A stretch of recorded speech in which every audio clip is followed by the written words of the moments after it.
We have been tracking certain aspects of church health. Mary, this spreadsheet goes back to 2012. Different tabs. So we've been tracking these things. Number of baptisms, service attendance, how many attend our discovery workshops, our starting point classes, how many people are in life groups, internal giving total and internal giving per capita, external giving total. So we've tracked all these things for years. And we've seen seasons of abundance and seasons of struggle. But this is just what we do to be responsible and good stewards and manage and try to stay ahead of all that is church. And so every once in a while you'll see a trend, and I'm seeing a trend right now, and in the business world we would call it the big mo. The big mo, you never know when Mo is going to show up, and you never know what caused Mo, but when Mo is there, you want to ride Mo for as long as you can. The big Mo is momentum. You never know when it's going to go away, and you never know what caused it, but we have it right now. When I look at the numbers, we are growing in our engagement in church, our involvement in our systems and processes, our ministries to the community, and usually what follows those types of things is more people show up and more people give. And so we are on that, we're seeing that trend now, and we are praying that the Mo keeps coming. And if you talk to any church that's broken through these barriers, statistically there's barriers of growth that just require something to get you over them. And it's the barrier of 150, the next barrier is 300, and then there's the next barrier is about 1,000. And so these are big barriers. A lot of churches just, because it requires you to be more plasticity in your leadership because your environment changes. The way we are structuring as a church and why this has been very intentional strategy, why we are a church that has been told we are always fighting above our weight class. You ever heard that? Like, I've heard that about our church, in that we are a small church and we have a food pantry and life groups, and we're supporting missionaries and ministries, and we're active, and because we empower leaders and we get out of their way and we don't try to control things. This DNA, this model, the philosophy of this is the way to break through barriers. And because they say you can either have control or you can have growth. You can't have both. And I don't want control. That's too much pressure and responsibility. I want to empower our leaders to have control and be there to support and encourage and equip and block and tackle for them so they can do what God's put on their life. Because the future of Village, if we're going to grow and we're going to be reaching and influencing 1,000 people in 10 years, if we're going to do that, it's not going to be through me. I can't do any more than I'm doing right now. If we're going to grow as a church, it's going to be you. Finding your lane, letting us equip you and empower you and help you heal and be restored and be empowered to go and do. And you'll never be alone. Even if you move to Seattle and live with my mom, you'll never be alone. We don't give up on people, we don't quit, and we're always there. So I hope that you continue to help us with this momentum. And you ask, how can you help? Well, one, right now we're putting the spotlight on financial giving. We have put all of our dreams together, our initiatives and our plans, and recovering our budget. And the target we're putting for by the end of this year is to raise $70,000. $50,000 was what we were hoping for from the grant, right? And that was going to cover the cost of our sabbatical, but also cover the cost to the church of what it would cost to cover us when we're gone, of hiring people. But also, about a little more than a third of that was team building stuff here at the church, empowering leadership, projects, rebuilding the kids area, events for the church.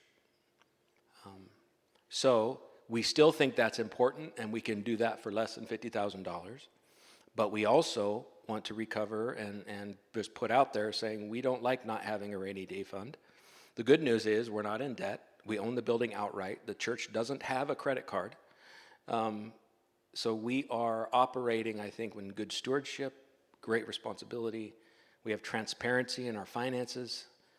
Our finances are managed by A&S Accounting on the outside, and Mary does our bookkeeping here. We're open book policy.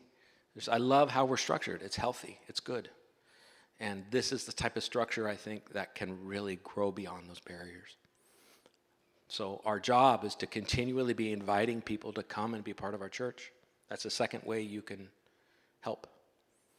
You can intentionally invite people. And I bet you're like me, you know a lot of people who have been disenchanted with church in the last few years. But I believe that even people that have walked away from church, we had someone here today at first service who had walked away from church for 2 years, and today was their first time in a church. And God is telling them, let's go. Let's start now. There's no condemnation. It's let's start now. So maybe you know someone who wants to be part of our church. When I do all the metrics, I used to measure this down to the detail. I wanted to know that I know that I know. When it comes to marketing and advertising and business outreach, we used to measure these things. So we knew whatever works, you double down on that.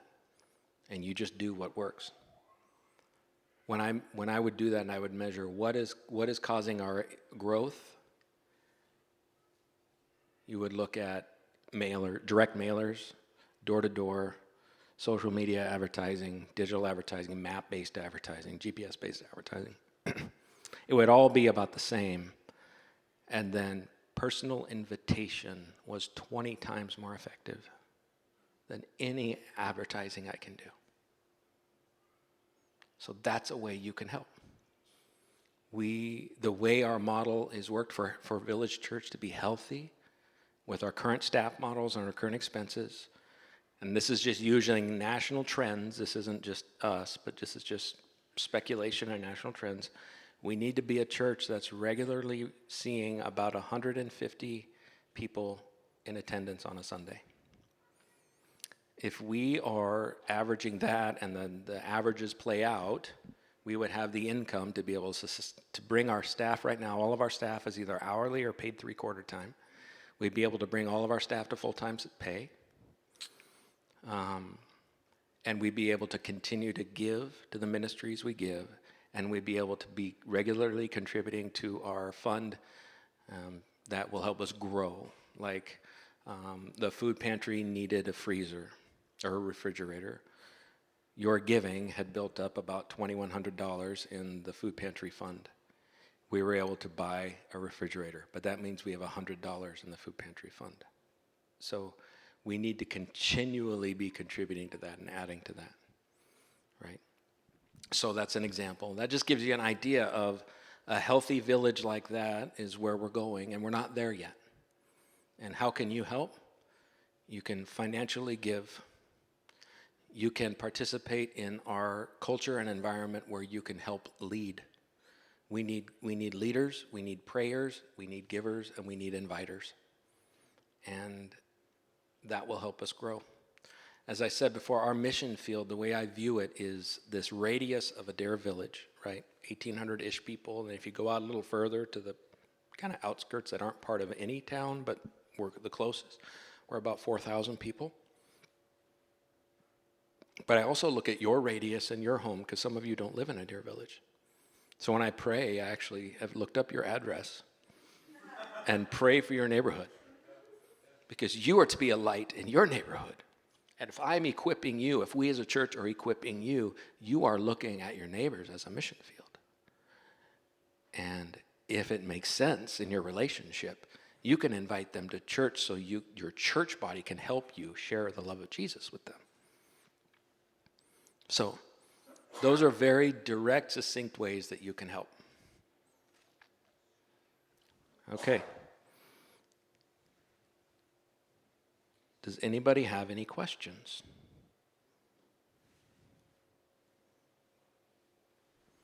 Any questions? Comments? Nobody ran away.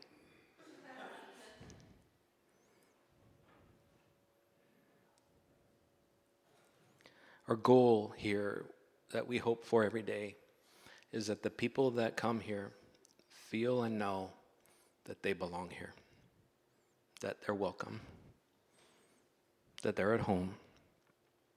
Because once those barriers are, once those basic barriers are down, then their hearts will be open to seeing that the love they feel is the love of Jesus, right? And they'll be open to hearing about Jesus and experiencing what's it like to live as Christians. And so your involvement and your engagement in the church is a testimony. So when we have someone come to Jesus for the first time, and then they come back to church, they're looking at you to say, what does it mean to be a Christian? What does it look like to live this way? Right? And so when they come and they see Christians and how they interact with each other, if they see bickering, if they see gossip, if they see absence, they're like, oh, so I become a Christian and then I come to church once a month. Like, we are setting an example to the non-believers of what it looks like to be part of a church community. And we're either telling them the truth or we're lying to them by our example.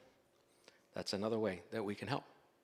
And for you that are here, I just look around the room and I would just say for you, just continue doing what you're doing in that aspect because we have the big mo. Like, God is with us. There's momentum. Your faithfulness is inspiring and people are being led to Jesus. So I wanted to read to you our 10-year vision that I've read a few times, and I keep saying like this is way too wordy and it's not succinct. And I remember in the corporate world, the vision was like, had to be one line, it had to rhyme, and it had to be inspiring. And I gave up on that. So in 2032, Village Church is a welcoming home for over 1,000 people across multiple locations. I don't know what that's going to look like. And I'm intentionally not defining what that's going to look like. But what does 1,000 people across multiple locations cause us to do as a people? It causes us to look outside of this building. And it causes us to look outside of our own realm of influence. And it forces us to look at each other and realize if we're going to do this, we have to do it together. And we have to do it in community outside of Adair Village. We need other ministries, other churches, other partners. That's the purpose of a vision, right? What makes human beings different than any other species? What makes us the apex? We can aim at a goal, at a target, and we can zero in on it, and we can block everything else out. What a vision does is it tells you what to say yes to and what to say no to. It tells you what to pay attention to and what to ignore. And we can do that. We can focus on that, right? So if we know that our goal is to grow and reach more people, we know that there's certain things we have to say no to and certain things we have to really invest in.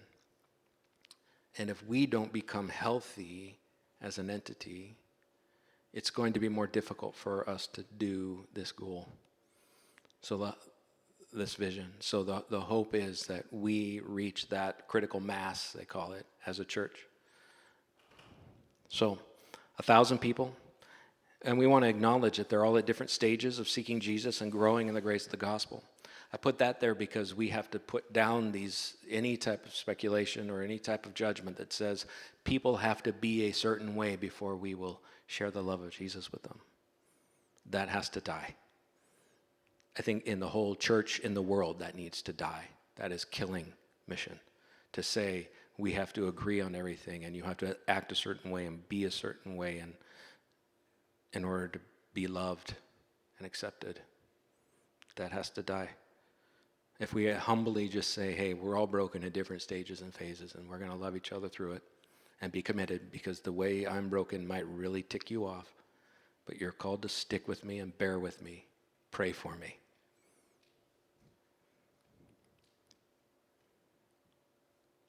We are wholly dependent on Jesus to make disciples across all ages, with multiple on-ramps to grow in faith.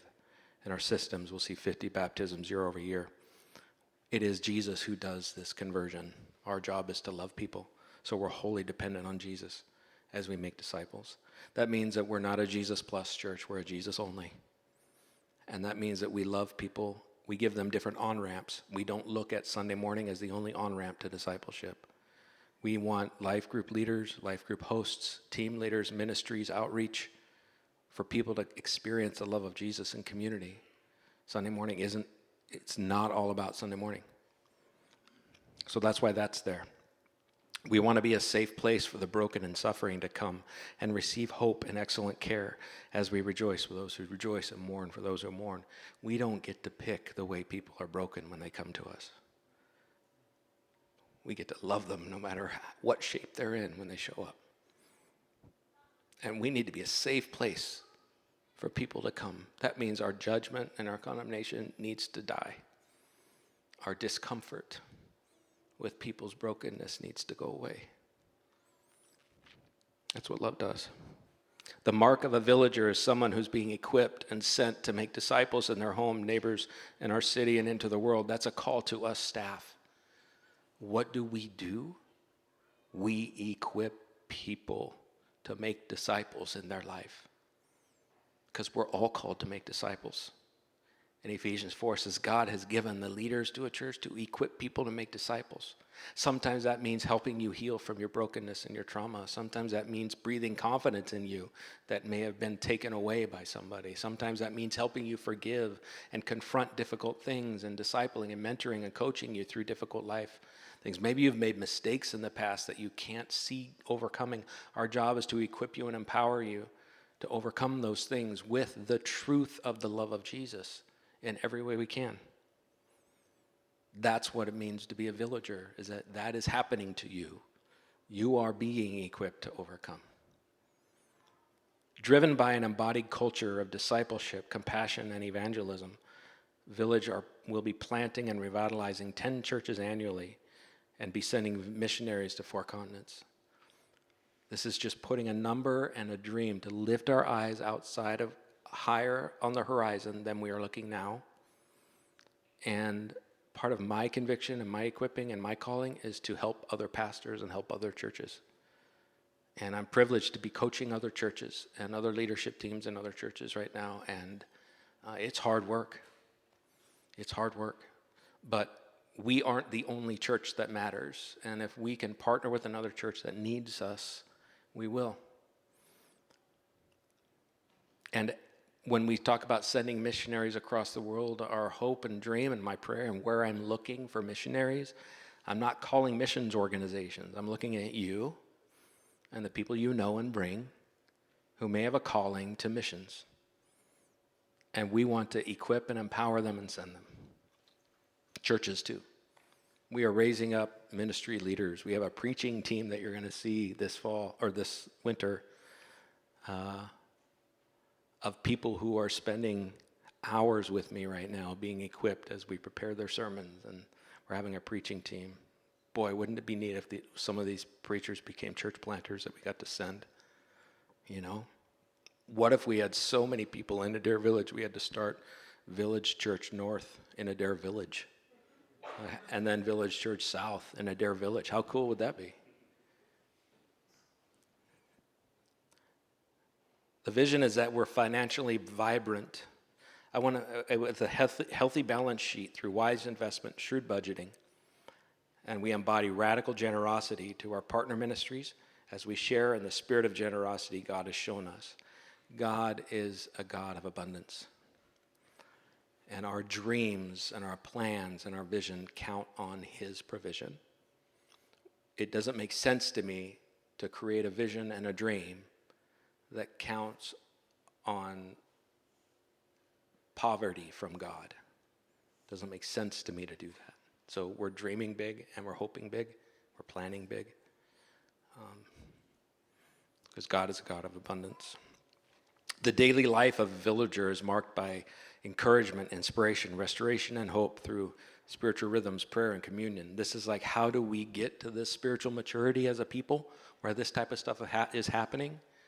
It is as simple as spending time with God. That's why we keep coming back to this in our teaching. You spending time with God is the way for you to grow with God. In prayer, spiritual disciplines, service, sacrifice. You will not spend time with God, or you will not grow with God if you do not spend time with God. And so we are continually reminding you, pray, serve, worship, gather in his name, and you will grow. So,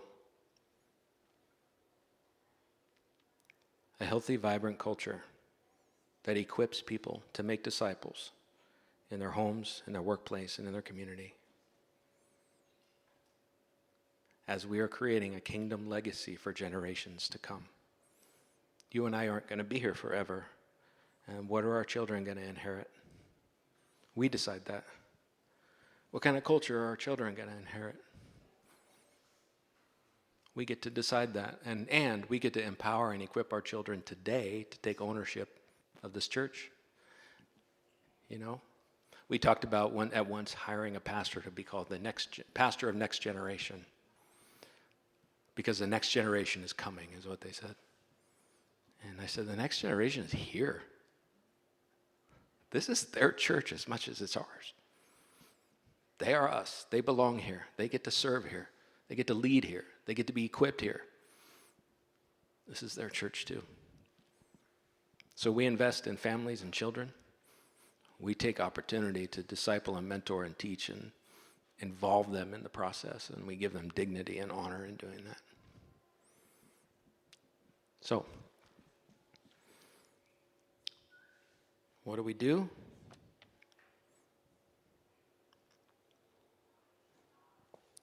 We can give, we can serve, we can invite, we can share the love of Jesus with the people around us. We can grow together. But like I said, I would just say, more than me and Heather, I would say your current staff is pretty much tapped out. Like, this is as much, not tapped out, maxed out. This is as much as you're going to get out of us. We're all working as hard as we can. So the response is really from the church. If we're going to grow, don't feel any pressure. I guess it sounds like a lot of pressure. But I hope you hear that as opportunity, because I hear a lot. We want to do more. We want to get involved. Let's do it. Let's get involved. I'm going to ask Toby to come up. Toby and Ben Bauman have been writing songs together for a couple years. They have a library of about 12 songs? 12 to 15 songs that are like almost done. And they've been praying about, what do we do with this? So I asked Toby to share one of those songs with us today. What's this one called? Lord of the Harvest. It's based off that passage in Matthew where Jesus talks about earnestly praying the Lord for more laborers in the harvest, and it's this picture of asking God to do what He has said He would do, essentially. And in the song, it's the context of God, we're not seeing the fruit of our labor, so to speak. And it's a prayer for God to even amidst that, though we don't see the fruit of what we're doing, God, we trust that you'll come through and that you will provide and that you will do the work, because it's your work that you're doing through us. And so whether you feel like you've been serving or working and not seeing the fruit of it, or just living life, this is a prayer for God to fulfill His promises, so to speak. So, yeah. And as you catch on to the song, feel free to sing along if you want.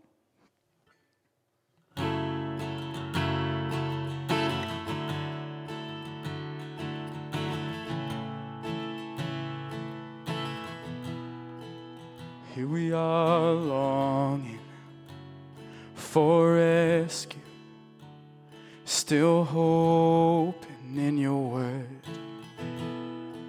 But here we are, worn from calling.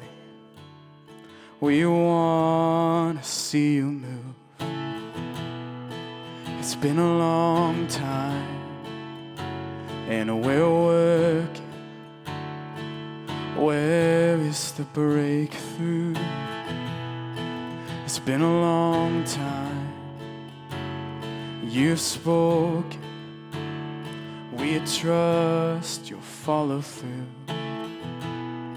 So in the waiting, we will follow. Lord of yesterday, today, and tomorrow. To the Lord of the harvest, you won't fail us now. You alone make the fields come alive. You're the Lord of the harvest, so we're breaking ground. It's by your Spirit, not our might. Oh Lord of the harvest, arise. Oh Lord of the harvest, arise. Your kingdom is a seed that will flourish. It will grow for all to see. Everywhere you'll accomplish everything you're promising. So in the waiting, we will follow.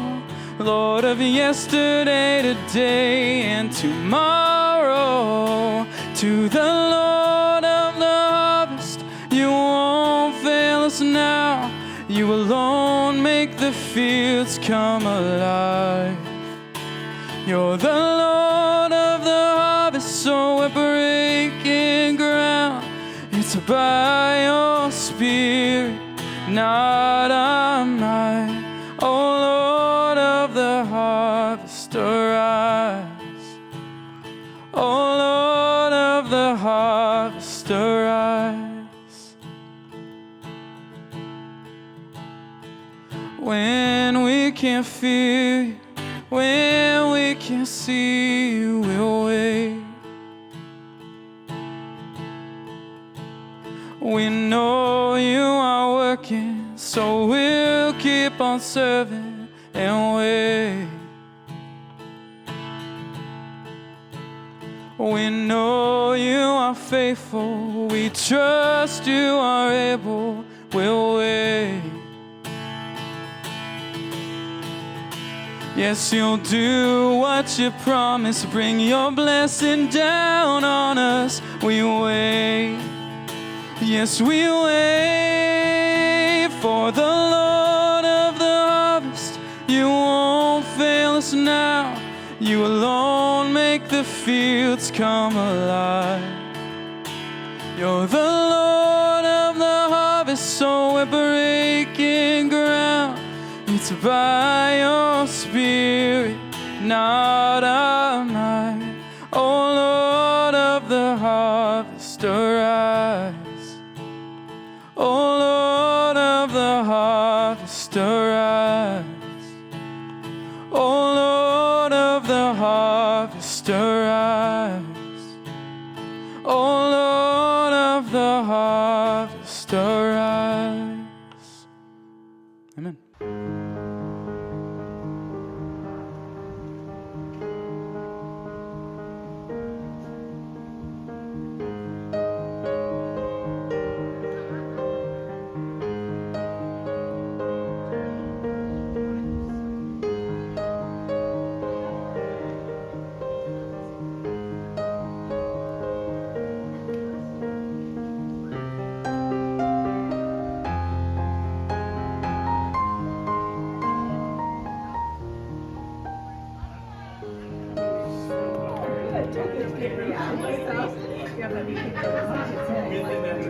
Yeah.